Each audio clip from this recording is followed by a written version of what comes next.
Assalamualaikum warahmatullahi wabarakatuh. Selamat pagi semuanya. Bagaimana kabarnya hari ini? Mudah-mudahan kalian dalam keadaan sehat agar kita bisa mengikuti kegiatan pembelajaran daring hari ini dengan baik. Pada hari ini kita akan melanjutkan materi selanjutnya, yaitu tentang lapisan bumi. Di lapisan bumi kita akan belajar apa aja sih?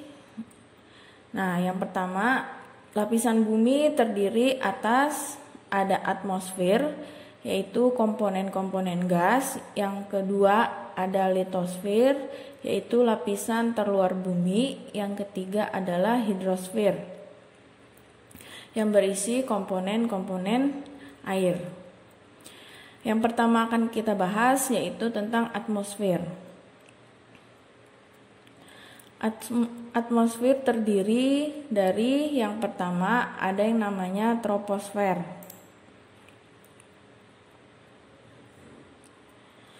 Troposfer berada lapisan yang berada paling dekat dengan bumi, yaitu dengan ketinggian sekitar 8 km sampai 18 km.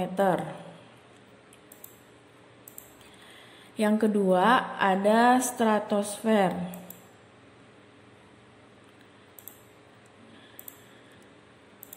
Stratosfer berada di atas lapisan troposfer. Lapisan ini memiliki ketinggian hingga 50 km. Dan di lapisan stratosfer inilah terdapat lapisan ozon yang berfungsi untuk melindungi bumi dari sinar matahari yang berlebih. Kemudian yang ketiga itu ada mesosfer. Mesosfer ini berada di atas lapisan stratosfer dengan ketinggian antara 60 sampai 80 km. Dan di lapisan mesosfer ini meteor dan benda langit akan terbakar sebelum menabrak ke bumi. Yang keempat ada termosfer. Termosfer berada di atas lapisan mesosfer dengan ketinggian antara 80 sampai 650 km. Suhu di lapisan ini sangat tinggi dan akan meningkat seiring bertambahnya ketinggian. Dan yang terakhir itu adalah eksosfer. Lapisan eksosfer merupakan lapisan yang paling tinggi yang berada di lapisan atmosfer. Lapisan ini adalah batas antara luar angkasa dengan atmosfer bumi. Karena lapisan tertinggi, maka gaya gravitasinya semakin kecil.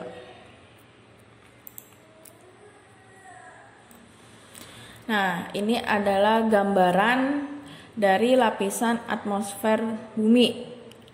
Nah, ini bumi, yang paling dekat dengan bumi adalah ini troposfer, tempat terjadinya segala jenis peristiwa cuaca dan iklim. Ini ya troposfer. Kemudian di atasnya itu ada stratosfer, tempat terbangnya pesawat serta terdapat ozon yang dapat menangkal sinar UV. Di atas stratosfer ada mesosfer, berfungsi mengikis dan membakar benda asing yang akan masuk ke bumi. Di atasnya mesosfer itu ada termosfer, memiliki lapisan ionosfer yang berfungsi sebagai penyebaran gelombang radio, dan yang paling tinggi itu adalah eksosfer, memiliki kandungan gas rendah dan gaya gravitasinya juga lemah atau rendah. Kemudian kita akan bahas tentang lapisan ozon.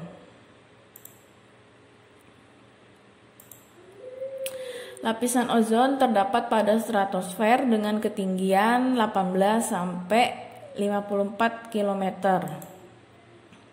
Ozon tersusun atas oksigen sebagai bahan dasar atau bahan utamanya. Ozon berfungsi untuk menyerap sebagian besar radiasi ultraviolet yang ada di dalam atmosfer. konsentrasi ozon di atmosfer itu berubah-ubah setiap waktu. Nah, apa nih yang menyebabkan konsentrasi ozonnya bisa berubah? Salah satunya yaitu faktor yang mempengaruhi konsentrasi ozon adanya gas-gas CFC, klorofluorokarbon, yang berasal dari pendingin lemari es atau kulkas, AC, dan parfum yang disemprotkan ya.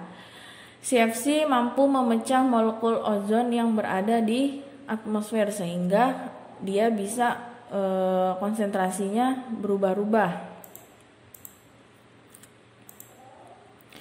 Energi yang dihasilkan matahari yang dipancarkan dengan cara diradiasi disebut dengan ultraviolet atau sinar ultraviolet.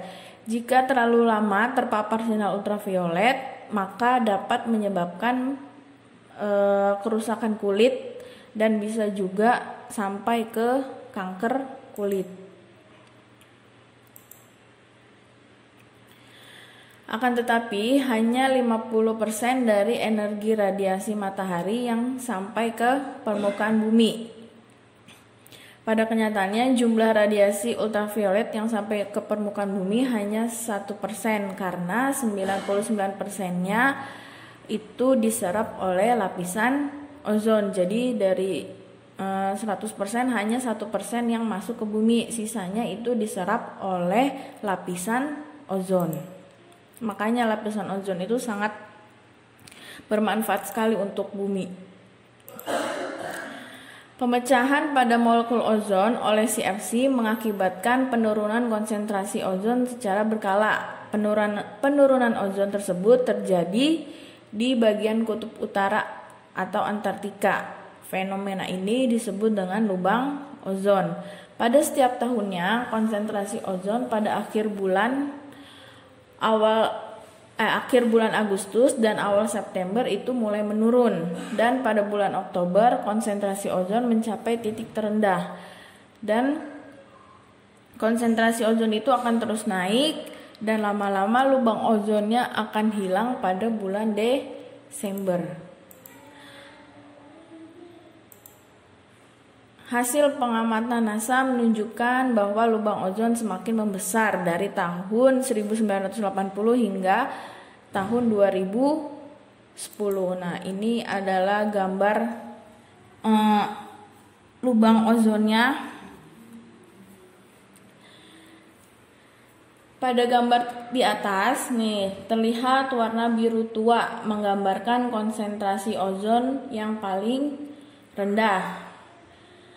Kemudian 1990 ini udah semakin tebal ininya warna biru tuanya. Dari gambar tersebut dapat diketahui bahwa dari tahun 1980 sampai 2010 luas atmosfer dengan konsentrasi ozon terendah semakin meluas.